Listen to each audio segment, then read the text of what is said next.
Breaking news చూద్దాం. Telangana cabinet సమావేశం ముగిసింది. ఆల్మోస్ట్ 6 గంటల పాటు సాగిన మీటింగ్లో కీలక నిర్ణయాలు తీసుకున్నారు. మంత్రి మండలి నూతన స్పోర్ట్స్ పాలసీకి ఆమోదం తెలిపింది. అటు కాళేశ్వరం కమిషన్కు మినిట్స్ కూడిన పూర్తి నివేదిక ఇవ్వాలని కేబినెట్ నిర్ణయం తీసుకుంది. రేపు రాష్ట్ర వ్యాప్తంగా రైతు భరోసా విజయోత్సవ సభలు నిర్వహించనుంది. రెవెన్యూ సదస్సులో వచ్చిన 9 లక్షల ఫిర్యాదులను స్పెషల్ డ్రైవ్ చేపట్టి క్లియర్ చేయాలని అధికారులకు ప్రభుత్వం ఆదేశాలు ఇచ్చింది.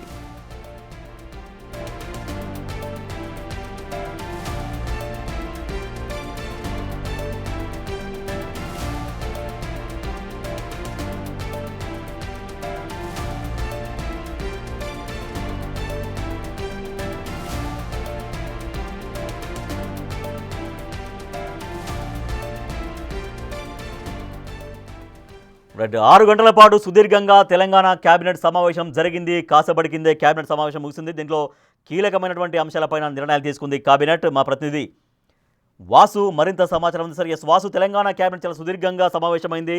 దీంట్లో ఏ అంశాలపైన ప్రధానంగా నిర్ణయం తీసుకున్నారు?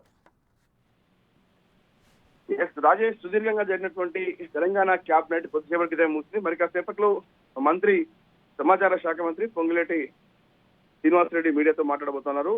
ప్రధానంగా కాళేశ్వరం సంబంధించి పీసీ ఘోష్ కమిషన్ తో పూర్తిగా బీఆర్ఎస్ ప్రభుత్వ హయాంలో తీసుకున్నటువంటి కేబినెట్ నిర్ణయాల నివేదికలను కూడా ఈ నెల 30 లోపు కూడా ఆ కమిషన్ కి ఇవ్వాలని కూడా కేబినెట్ నిర్ణయించింది.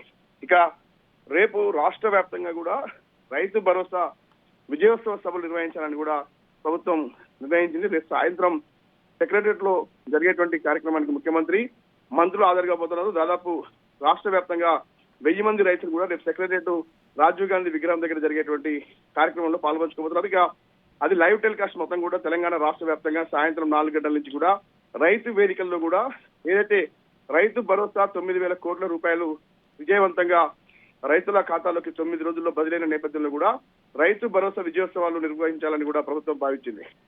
ఇక మరో అంశానికి సంబంధించి కూడా రెవెన్యూ సదస్సుల్లో వచ్చినటువంటి 9 లక్షల ఫిర్యాదులను స్పెషల్ డ్రైవ్ పెట్టి క్లియర్ చేయాలని కూడా నిర్ణయించింది. ఇప్పటికే ధరణి ప్లేస్ లో వచ్చినటువంటి భూభారత నేపథ్యంలో కూడా రాష్ట్ర వ్యాప్తంగా కూడా రెవెన్యూ సదస్సులు ముగిశాయి. ఈ యొక్క రెవెన్యూ సదస్సులు దాదాపు 9 లక్షల ఫిర్యాదులు ప్రభుత్వానికి అందాయి. కాబట్టి వీటిపైన స్పెషల్ డ్రైవ్ నిర్వహించి కూడా రైతులకు ఉన్నటువంటి సమస్యలు ఏంటి, రెవెన్యూ అంశాలకు సంబంధించినటువంటి ఆ సమస్యలపైన ఖచ్చితంగా కూడా స్పెషల్ డ్రైవ్ నిర్వహించాలని తెలంగాణ ప్రభుత్వం భావిస్తోంది. అయితే ప్రధానంగా దాదాపు 6 గంటల పాటు మొదటిసారి కొత్త మంత్రితో కలిసి మొత్తం సీఎంతో సహా 15 మంది కేబినెట్ సభ్యులు చాలా సుదీర్ఘంగా 6 గంటల పాటు చర్చించారు. అనేక కీలక అంశాలకు సంబంధించి వివిధ శాఖల్లో పెండింగ్ లో ఉన్నటువంటి బిల్లుల అంశంతో పాటు బనకచర్ల అంశానికి సంబంధించి ఎలా నిర్ణయిస్తుందో మరి కాసేపట్లో వివరించే అవకాశం ఉంది. పీసీ ఘోష్ కమిషన్ మాత్రం పూర్తి స్థాయిలో కూడా నివేదిక సమర్పించాలని కేబినెట్ నిర్ణయించింది. మరికొన్ని కీలక అంశాలకు సంబంధించి మరికొద్ది సేపట్లోనే పొంగులేటి శ్రీనివాసరెడ్డి మీడియా సమావేశం నిర్వహించబోతోంది. Right, thank you Vasu. Telangana cabinet సమావేశం ముగిసింది. దాదాపుగా 6 గంటల పాటు సాగిన ఈ కేబినెట్ మీటింగ్లో కీలక నిర్ణయాలు తీసుకున్నారు. మంత్రి మండలి నూతన స్పోర్ట్స్ పాలసీకి ఆమోదం తెలిపింది. అటు కాళేశ్వరం కమిషన్కు మినిట్స్తో కూడిన పూర్తి నివేదిక ఇవ్వాలని కూడా కేబినెట్ నిర్ణయం తీసుకుంది.